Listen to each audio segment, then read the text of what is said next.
¿Alguna vez te has detenido a pensar cuánto de lo que haces cada día está condicionado por lo que otros podrían pensar? No lo que tú deseas, no lo que sientes auténticamente, sino aquello que se espera, que no moleste, que encaje, es sutil pero profundo. Hay una forma de prisión que no tiene barrotes visibles, sino miradas imaginadas. Esas miradas que creemos sentir cuando decidimos algo diferente, cuando cambiamos de opinión, cuando nos mostramos vulnerables. Vivir pendiente del juicio ajeno no siempre se nota de inmediato. A veces parece solo precaución, diplomacia, sentido común, pero por dentro algo se contrae. Te descubres explicándote demasiado, pidiendo permiso sin necesidad, renunciando a pequeños placeres solo por no incomodar. Y cuando eso se repite por años, una parte de ti empieza a apagarse. Este miedo a las opiniones de los demás no es nuevo. En algún momento de nuestra infancia aprendimos que agradar era más seguro que confrontar, que seguir las reglas del entorno era más valorado que expresar una diferencia, y eso nos salvó, en parte. Nos permitió adaptarnos, pertenecer, pero lo que fue una estrategia útil para sobrevivir puede convertirse en una forma crónica de autoabandono si nunca es cuestionada. Porque nadie puede vivir en paz si todo el tiempo siente que debe justificarse. El precio de vivir en función del otro es alto. Pierdes espontaneidad, autenticidad, deseo, terminas aceptando invitaciones que no quieres, permaneciendo en lugares donde no te sientes bien, diciendo sí cuando todo dentro de ti grita no. Y lo haces con una sonrisa por miedo a decepcionar, a parecer egoísta, a ser juzgado. Pero, ¿y tú? ¿Dónde quedas tú en medio de tanto agrado? Romper con esta dinámica no requiere un acto escandaloso. A veces el cambio comienza en lo más sutil, en decir prefiero no ir sin necesidad de una excusa elaborada, en vestirte como te gusta aún si no es lo que esperan, en permitirte tener una opinión impopular sin culpa, porque vivir para complacer termina por vaciarte, y cuando te vacías te vuelves un reflejo difuso de lo que podrías ser. Lo que propongo no es rebeldía gratuita, es reconectar con tu propio centro, escuchar tu voz antes que el murmullo externo, preguntarte cada vez que tomas una decisión, ¿esto lo elijo yo o lo elige el miedo al juicio? Porque solo cuando aprendes a sostener tu verdad, incluso si incomoda, recuperas el derecho a vivir con integridad. Quizá no se trate de cambiar de vida radicalmente, sino de empezar a hacer pequeños gestos de fidelidad hacia ti, mirarte con menos exigencia, hablarte con más compasión y sobre todo permitirte ser sin máscaras, sin filtros, sin deberle coherencia a quien no conoce tu historia. Y si hoy empezaras por un solo acto de autenticidad, sin pedir permiso, sin necesidad de aprobación, ¿qué parte de ti se sentiría aliviada si supiera que ya no necesita complacer para merecer? Hay vínculos que no gritan, pero duelen. Personas que no hieren con palabras explícitas, pero te dejan con un nudo en el estómago cada vez que interactúan con ti. A veces cuesta reconocer una relación tóxica porque está envuelta en historia compartida, en promesas antiguas, en la ilusión de que algún día será diferente.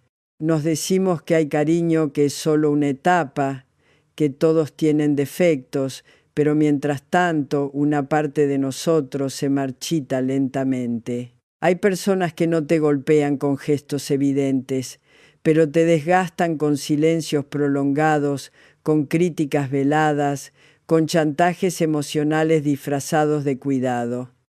relaciones donde te sientes constantemente observado, medido, insuficiente, donde tu energía baja cada vez que estás cerca y sin embargo permaneces. Porque hay apego, porque hay historia, porque hay culpa. Nos cuesta soltar vínculos que no nos hacen bien, porque creemos que alejarnos es traicionar, que poner límites es ser fríos, que irse es rendirse. Pero lo cierto es que a veces el acto más amoroso que puedes hacer por ti y por el otro es aceptar que ese vínculo ya no tiene lugar en tu vida, que no hay necesidad de drama ni de grandes confrontaciones. Solo una decisión silenciosa, serena, de preservar tu salud emocional. Es doloroso aceptar que no todo amor es sano, que no toda compañía es nutritiva, pero también es liberador dejar de justificar comportamientos que te dañan, dejar de mendigar respeto, dejar de adaptarte para no incomodar. No viniste a este mundo a sostener relaciones por obligación, ni a demostrar tu valor quedándote donde no te cuidan. Y no, esto no significa cortar lazos con crueldad ni convertirte en alguien implacable. Significa reconocer que tu bienestar importa, que hay espacios donde ya no cabes porque has cambiado, has crecido, has despertado y que es legítimo retirarte sin necesidad de explicar más de la cuenta. El silencio también es una forma de decir basta. No necesitas grandes discursos.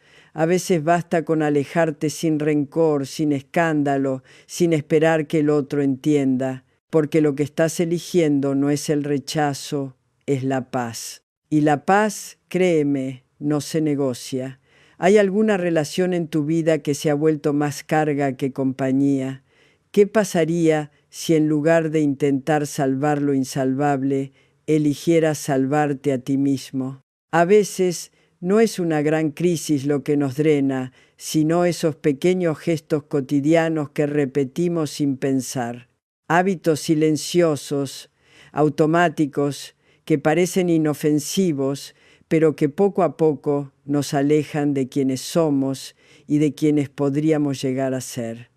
Es fácil caer en esa rutina donde el primer movimiento del día es mirar el celular, donde se come sin hambre, se habla sin escuchar, se pospone lo importante por lo urgente, no porque seamos débiles, sino porque el cuerpo y la mente buscan atajos, y en esa búsqueda muchas veces nos perdemos. Los hábitos autodestructivos no siempre son evidentes. No siempre se manifiestan en excesos visibles o decisiones extremas. A veces son simples repeticiones. Decir que sí cuando querías decir que no, apagar tus necesidades para mantener la calma externa, llenarte de tareas para no sentir el vacío interno, y cuanto más se normalizan, más difícil es ver su impacto, porque cuando algo se vuelve rutina, el daño se disfraza de costumbre. Cambiar esos patrones no requiere una revolución inmediata, pero sí un gesto honesto de atención. Una decisión, por pequeña que sea, de detener el piloto automático. Observarse, nombrar lo que haces cuando estás solo. ¿Cuántas veces comes por ansiedad? ¿Cuántas veces evitas una conversación pendiente con excusas disfrazadas de ocupación? ¿Cuántas veces usas el entretenimiento como anestesia emocional? Porque los hábitos, aunque parezcan neutros, moldean tu identidad. Y no se trata de juzgarte ni de exigirte un cambio perfecto. Se trata de hacer espacio para la conciencia, de preguntarte, ¿esto que repito cada día me sostiene o me daña? ¿Me acerca a lo que valoro o simplemente me distrae de mí mismo? Porque el hábito, cuando se observa, puede transformarse. Y al transformarse, abre camino a una vida más coherente con tu verdad. Lo más poderoso no siempre es lo que grita. A veces, lo verdaderamente transformador comienza en lo que eliges dejar de hacer, en ese instante en que te detienes antes de repetir lo mismo de siempre, en ese momento en que eliges conciencia en lugar de costumbre, ¿qué pequeña repetición podrías interrumpir hoy solo por observar qué cambia en ti si no la haces? ¿Qué pasaría si el acto más radical fuera simplemente elegir distinto? Controlar muchas veces parece una forma de cuidar. Pensamos que si anticipamos todo, si vigilamos cada detalle, si no dejamos nada al azar, entonces las cosas saldrán bien, o al menos evitaremos que salgan mal. Y durante un tiempo eso hasta puede funcionar, pero sostener esa tensión nos cobra una factura silenciosa, ansiedad, agotamiento, rigidez, porque la vida nos sigue guiones. Y por más control que queramos tener, siempre habrá elementos fuera de nuestro alcance. La necesidad de controlar suele nacer del miedo, miedo al error, al rechazo, a la pérdida, al desorden emocional, pero cuanto más tratamos de dominar lo incontrolable, más frágiles nos sentimos, porque el control es una forma de ilusión, nos hace creer que podemos evitar el dolor, cuando en realidad solo lo postergamos. Nos volvemos hiperresponsables, exigentes con nosotros mismos y con los demás, pero en el fondo vivimos en alerta, incapaces de relajarnos, de confiar, de soltar. Y no se trata de dejar todo al azar, ni de vivir con indiferencia, se trata de distinguir lo que depende de ti y lo que no. Tus acciones, tus decisiones, tu forma de responder al mundo, eso es tuyo, pero el tiempo, los otros, las reacciones ajenas, el curso exacto de los acontecimientos, eso escapa a tu voluntad. Y luchar contra eso es como intentar retener el agua entre las manos, se escurre, te frustra, te deja vacío. Soltar el control es un acto profundo de madurez emocional. Implica aceptar la incertidumbre sin paralizarse. Implica confiar en tus recursos incluso cuando no sabes cómo saldrá todo. Implica entender que no todo depende de ti. Y eso está bien, porque donde termina el control empieza el encuentro, con lo real, con lo vivo, con lo inesperado. Y es ahí donde también puede nacer la paz. ¿Qué parte de tu vida estás intentando sujetar con tanta fuerza que ya no puedes ni respirar? ¿Qué podrías dejar de controlar hoy, no como acto de resignación, sino como gesto de confianza? ¿Cuántas veces te has exigido cosas que no esperarías de nadie más? ¿Cuántas veces has sentido que deberías estar en otro punto de tu vida, aunque ni siquiera sepas por qué piensas eso? Vivimos rodeados de expectativas de éxito, de productividad, de belleza, de calma absoluta, y muchas de esas expectativas ni siquiera son nuestras. Nos las impusieron de forma sutil la familia, la cultura, los modelos ideales que vemos repetirse en todas partes. El problema no es tener aspiraciones.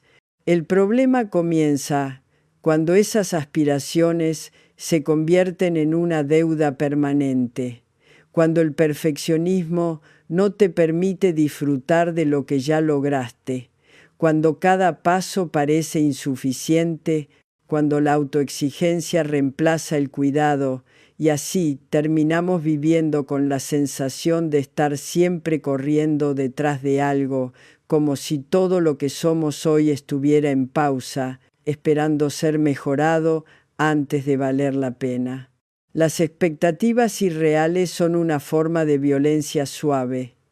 Nos hacen dudar de nosotros mismos, nos hacen sentir que nunca es suficiente.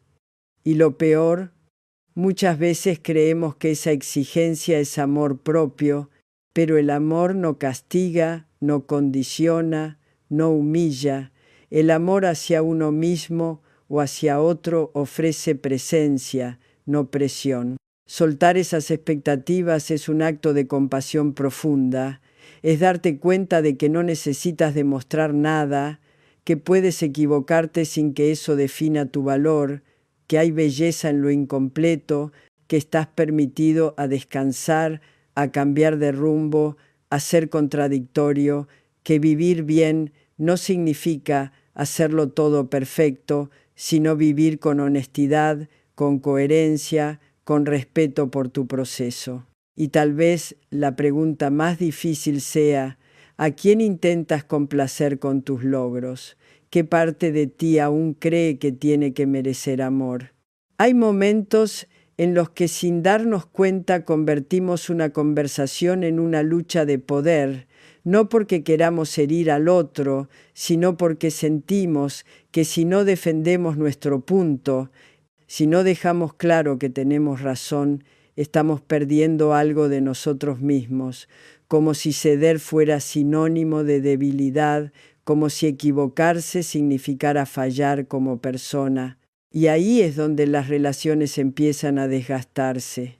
Lo curioso es que muchas veces no discutimos por lo que parece. No es por el tema puntual ni por la frase dicha en un tono desafortunado, es por lo que eso toca en nuestra historia emocional.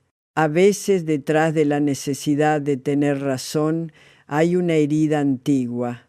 No haber sido escuchados de niños, haber tenido que justificar constantemente nuestras decisiones, haber aprendido que el error era motivo de rechazo o de burla. Entonces cada desacuerdo actual activa ese recuerdo emocional y reaccionamos no desde el presente, sino desde la defensa. Intentar imponer nuestra verdad puede darnos una satisfacción momentánea, pero ¿a qué costo?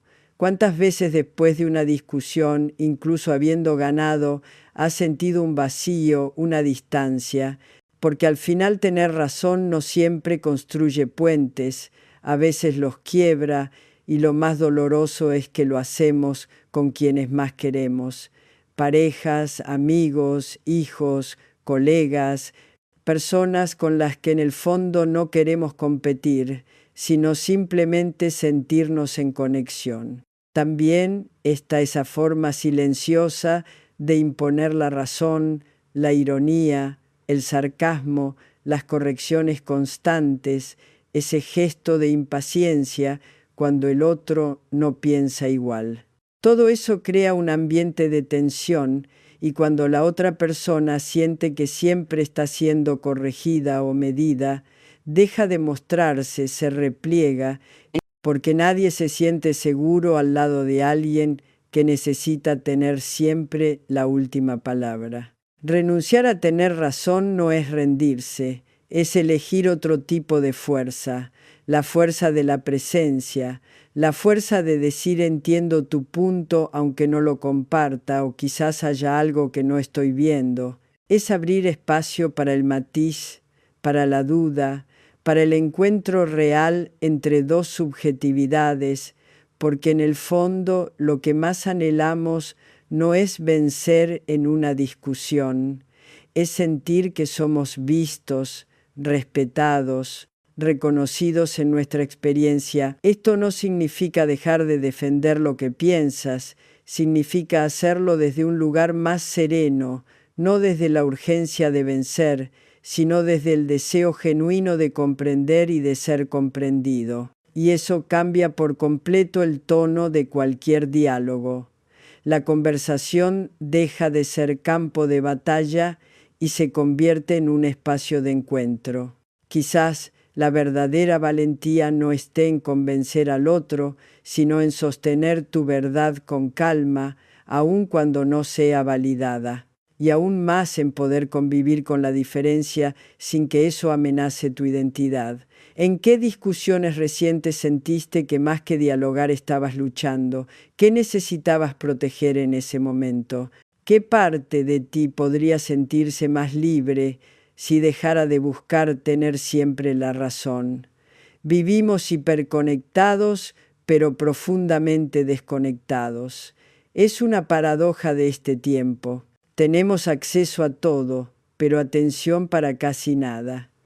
El ruido digital se ha vuelto tan constante que ya ni lo notamos. Las notificaciones interrumpen nuestras pausas. Los mensajes sin responder generan culpa. La comparación constante con vidas editadas nos desgasta en silencio. Y lo más peligroso de todo es que hemos empezado a ver esto como normal. Lo digital no es el enemigo, pero cuando ocupa todos los espacios, cuando se vuelve el centro de nuestra atención en lugar de un medio, empieza a robar algo esencial: el silencio interior, esa voz que solo se escucha cuando no hay estímulo, ese pensamiento que solo emerge cuando no estamos reaccionando a nada. Esa sensación de estar presente, simplemente presente, sin tener que producir, responder o mostrar nada. La sobreexposición al mundo virtual nos deja en un estado de alerta difusa. Saltamos de imagen en imagen, de opinión en opinión, de estímulo en estímulo, y el alma no puede procesar tanta fragmentación. Nos volvemos impacientes, ansiosos, adictos al próximo contenido. Incluso cuando no hay nadie observándonos, actuamos como si estuviéramos en vitrina, como si cada instante necesitara ser documentado, compartido, validado. Y mientras tanto, ¿cuándo te sientes contigo? Cuando hablas sin pensar en cómo sonará, cuando caminas sin chequear el teléfono, cuando estás realmente con alguien sin mirar de reojo las notificaciones. Recuperar tu atención es un acto radical de autonomía. No necesitas desaparecer del mundo digital, pero sí puedes elegir silenciar lo que ya no te aporta, filtrar lo que entra en tu mente, crear pequeños espacios de desconexión real, aunque sea por minutos al día. No para volverte más productivo, sino para estar más vivo, porque si no cuidas tu atención, alguien más lo hará y no para tu bien. El silencio digital no es ausencia, es una forma de presencia. Es donde puedes volver a sentir el cuerpo, a reconocer tu ritmo, a escuchar lo que de verdad importa, donde el tiempo no se escapa, sino que vuelve a tener peso. ¿Qué parte de tu vida está siendo invadida por lo urgente, lo inmediato, lo irrelevante? ¿Qué podrías hacer hoy para recordar que no eres solo una extensión de una pantalla? Los pensamientos negativos no siempre llegan gritando. A veces se instalan con suavidad. Aparecen como una sospecha silenciosa, una duda, una frase que se repite en la mente con voz conocida. No soy suficiente, va a salir mal, siempre arruino todo.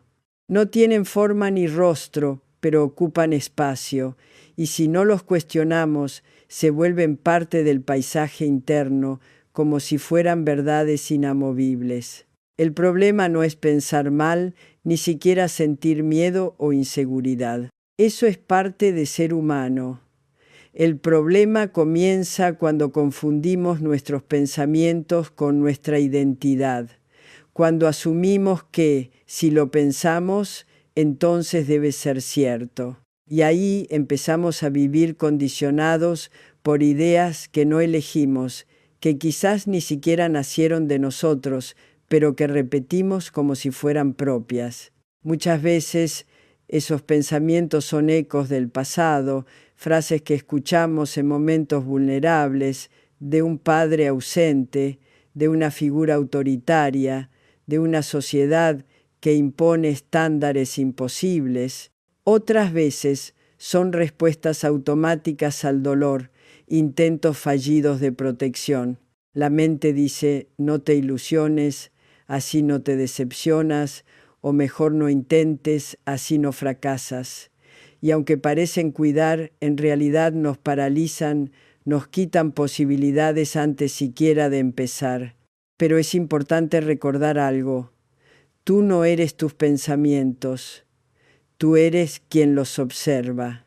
Y en ese acto de observar, de darte cuenta, comienza la transformación.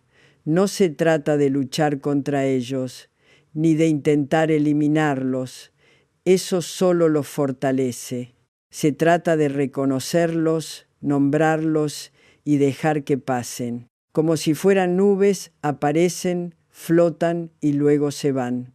No necesitas subirte a cada una, no necesitas creértelo todo. Cuestionar tus pensamientos no es negar tu realidad, es volver a tomar el timón de tu percepción.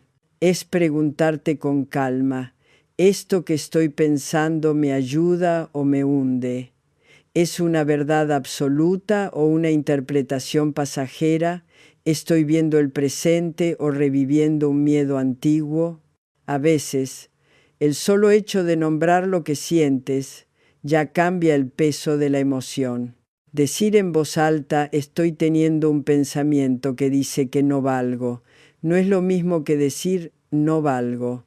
Ahí ya hay distancia, ya hay conciencia, y desde ese lugar puedes elegir cómo responderte.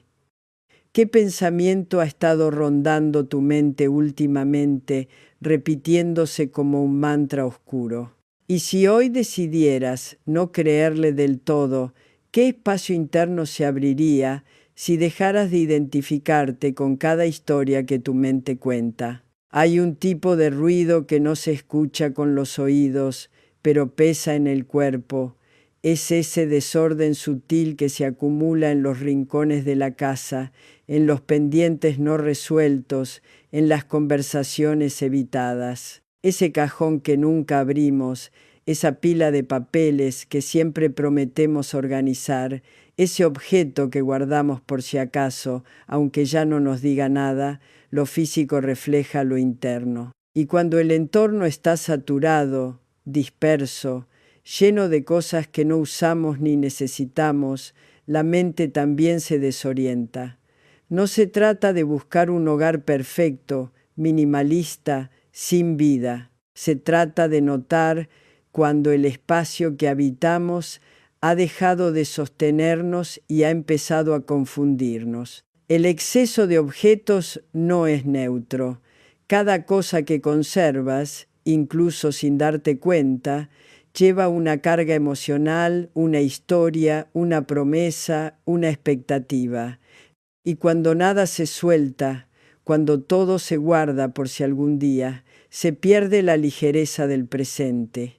Pero el desorden no es solo material, también lo es mental. Las ideas que giran en bucle, las listas mentales interminables, los temas pendientes que se repiten por dentro como una música de fondo que nunca se apaga. A veces sentimos que no damos abasto no porque tengamos demasiado, sino porque no nos damos permiso de soltar nada. Porque seguimos cargando lo que ya fue, lo que ya no somos, lo que ya no necesitamos sostener. Ordenar no es solo una tarea doméstica, es un acto íntimo. Es mirarte con sinceridad y preguntarte, ¿esto todavía me sirve? ¿Esto representa algo para mí ahora? ¿Esto me expande o simplemente me ata? A veces un solo gesto, vaciar una caja, tirar un papel, escribir una lista y tachar lo que ya no aplica, produce una sensación de alivio más profunda que horas de análisis mental, y cuando el entorno se despeja, algo adentro también se acomoda, porque todo lo que te rodea conversa contigo, aunque no lo notes. El espacio habla, te dice si estás reteniendo o fluyendo, si estás apegado al pasado o disponible para el presente. ¿Qué podrías soltar hoy sin culpa? ¿Qué parte de tu espacio o de tu mente está pidiendo silencio, aire, ligereza? Compararse es una trampa tan sutil que a veces no notamos que hemos caído en ella.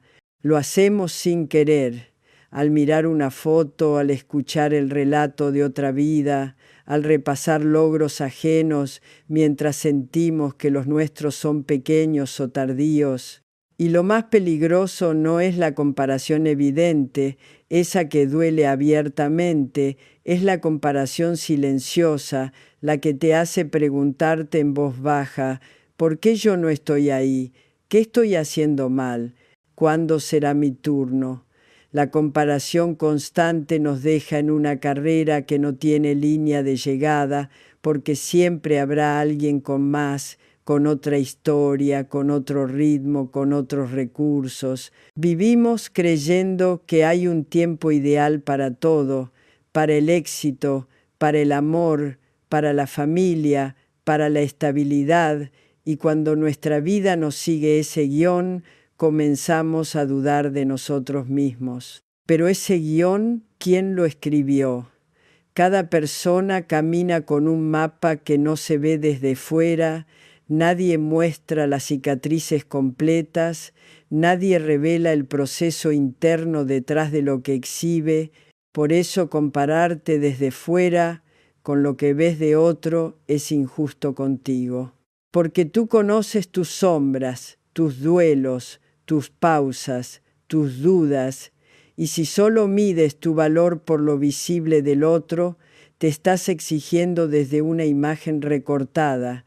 La única comparación que vale la pena es contigo mismo, no con la versión perfecta que idealizas, sino con esa versión de ti que existía hace un año, un mes, incluso ayer. ¿Has aprendido algo nuevo? ¿Has hecho un cambio aunque sea pequeño? ¿Has comenzado a escucharte más? Entonces eso ya es avance, ya es movimiento, ya es vida.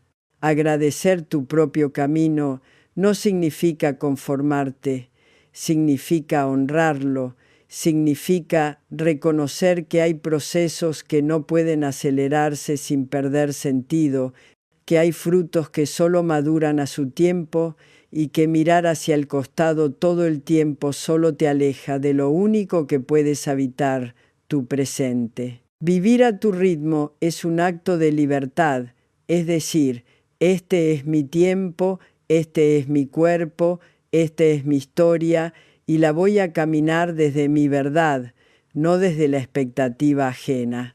¿Qué parte de ti está lista para dejar de compararse y comenzar por fin a reconocerse?